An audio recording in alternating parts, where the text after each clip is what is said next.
Kids story studio में खुश आमदीद, आइए दिलचस्प कहानी से लुत्फ उठाएं। बड़े और खूबसूरत जंगल में कई जानवर अपनी अपनी ज़िंदगी में खुशी खुशी मसरूफ थे। इस जंगल में भालू मैलू नामी का एक बहुत शरारती भालू भी रहता था। मैलू को दूसरों को तंग करने में बहुत मज़ा आता था।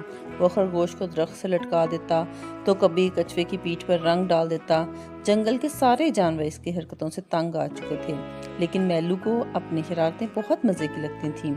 एक दिन मैलू के दिमाग में एक नया ख्याल आया, क्यों ना आज मैं बंदर की दुम को बांध दूं और देखूं फिर क्या होता है।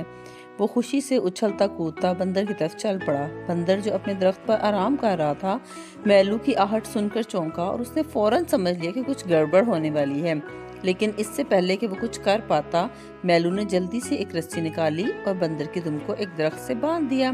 बंदर गुस्से से चीखा, मैलू तुमने ये क्या किया? लेकिन मैलू हंसते हुए भाग गया। बंदर की चीखों पुकार जंगल के दूसरे जानवरों तक भी पहुंच गई और सब जानवर इकट्ठे हो गए। हर कोई मैलू की शरारतों से तंग आ चुका था, इसलिए उन्होंने फैसला किया कि मैलू को एक सबक सिखाया जाएगा। हमें कुछ ऐसा करना होगा कि मैलू को उसकी शरारतों का एहसास हो जाए और वो दूसरों को तंग करना बंद कर दे। खरगोश ने मशवरा दिया। कछुए ने मुस्कुरा के कहा, मेरे पास एक बहुत ही अच्छा मंसूबा है, ये सब मेरी बात सुनो। कछुए ने सब जानवरों को इकट्ठा किया और एक जबरदस्त मंसूबा बनाया। मैलू को पता नहीं था कि जंगल के सारे जानवर इसके लिए एक बड़ी मुश्किल तैयार कर रहे थे। मैलू जंगल में एक नए शिकार की तलाश में निकला। आज किसको तंग किया जाए, वो अपने आप से बोल रहा था कि अचानक उसकी नजर एक बड़े अनार के दरख्त पर पड़ी। दरख्त के नीचे एक अनार गिरा हुआ था। कितना मजेदार लग रहा है। मैलू ने अनार उठाया और जैसे ही उसने उसे खाना शुरू किया, अनार के अंदर से मक्खियों का एक झुंड निकल आया। मक्खियों ने मैलू का पीछा किया और वो तेजी से भागने लगा। बचाओ, मैलू चिल्लाया, लेकिन मक्खियों ने उसे हर तरफ से घेर लिया। मैलू मक्खियों से बचकर दौड़ता हुआ दरख्तों के नीचे पहुंचा, जहां उसे एक बड़ा शहद का छत्ता नजर आया है। शहद, शायद ये मेरी किस्मत का दिन है, मैलू ने सोचा। लेकिन जैसे ही मैलू ने छत्ते को हाथ लगाया, शहद की मक्खियों ने उसे घेर लिया और मैलू को भागने पर मजबूर कर दिया। वो इधर उधर छुपने की कोशिश कर रहा था, लेकिन हर जगह कोई ना कोई मुश्किल उसका इंतजार कर रही थी।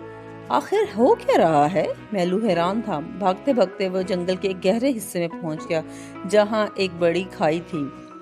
मैलू को इस खाई का इल्म न था और वो बेध्यानी से इसके करीब पहुंच गया। अचानक इसके पांव फिसले और वो खाई में गिरने ही वाला था कि खरगोश, बंदर और कछुए ने उसे बचा लिया। मैलू तुम ठीक तो हो ना? खरगोश ने पूछा। मैं ठीक हूँ, लेकिन ये सब क्या था? क्यों सब चीजें मुझे तंग कर रही थी? मैलू ने हैरत से पूछा। कछुए ने मुस्कुरा के कहा, ये तुम्हारी शरारतों का नतीजा है। तुम दूसरों को तंग करते हो, लेकिन आज तुम्हें पता चला कि जब कोई तंग करता है तो कैसा लगता है। अब मैलू को अपनी गलती का एहसास हो गया। उसने कहा, मैं बहुत शर्मिंदा हूँ। मैंने कभी ये सोचा ही ना था कि मैं अपनी शरारतों से दूसरों को तंग करता हूँ। मैं वादा करता हूँ कि अब मैं किसी को तंग नहीं करूँगा, सबके साथ अच्छा बर्ताव करूँगा। तमाम जानवरों ने मैलू को माफ कर दिया और वो सब मिलजुल कर खेलने लगे। मैलू ने अपनी शरारतें छोड़कर जंगल के दोस्तों के साथ खुशी खुशी से जिंदगी गुजारनी शुरू कर दी।